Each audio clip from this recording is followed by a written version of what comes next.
దానియేలును సింహపు బోనులో కాపాడినది నీవే కదా.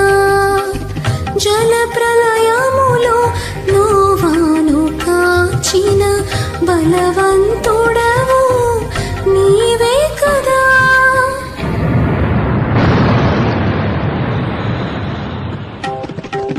జల ప్రళయములో నోవాను కాచిన బలవంతుడవు